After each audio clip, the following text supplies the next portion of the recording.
একটি আনন্দ পরমানন্দ পুরুষোত্তম লীলায় বিরাম। একটি আনন্দ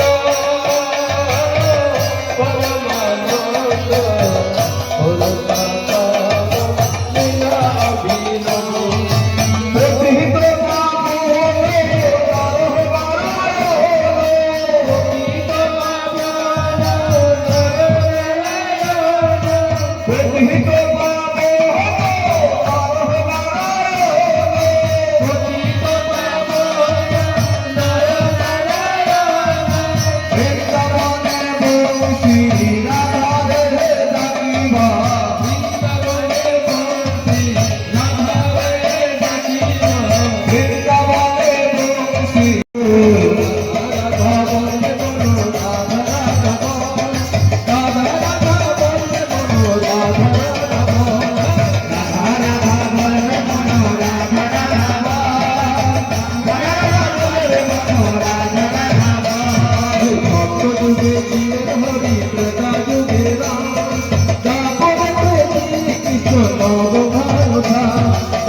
শেষে বলছে হ্যাঁ ভাই এটা চরণ আমাদের চরণ বানানো চরণ চরণ আর এটা মানে কি পা পা ধরে পাশ ফেলে চরণ বানানো পাশে চরণ পাওয়া যায় না চরণ তো মানে চরণ উঠান্ন তখন শুনতে বলছে কারণ শুনে আমাকে বেরোতে হবে কালকে 3টা বলবো সকালে আলিপুরদুয়ারে তারপর এখানে আরেক জায়গায় যাবো যাই হোক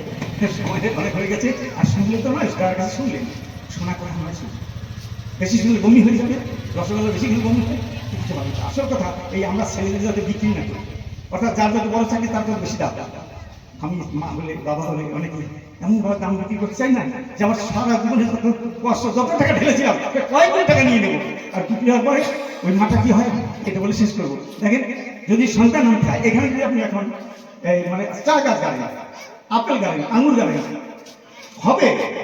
সেই স্বাদ পাবেন না তাহলে মাটি দরকার মায়ের আবার খরচ দরকার পরিবেশ দরকার কেমন আছে ওই যখন দেখলাম আমার বাবা মা কষ্ট করে ধার দেনা কত কিছু করে আমার একটা ছেলে কিনে আনলো একটা ছেলে কিনে আনলো তার প্রতি শ্রদ্ধা আসবে ভগবান ভাবতে পারবে নিমের ফল যদি গালা যায় এই সুন্দর মাটিতে আর আমি যদি পাশাপাশি গালা যায় আমি গাছ ওই নিমটা পেতে হবে একই মাটিতে তার বলছে বীজটা এটা যদি না করতে পারি আমাদের জীবনের ব্যর্থতা সেই জন্য দাদা ও মায়েদের কাছে অনুরোধ এই আজকে আমার এই যে 50 বছরের 50তম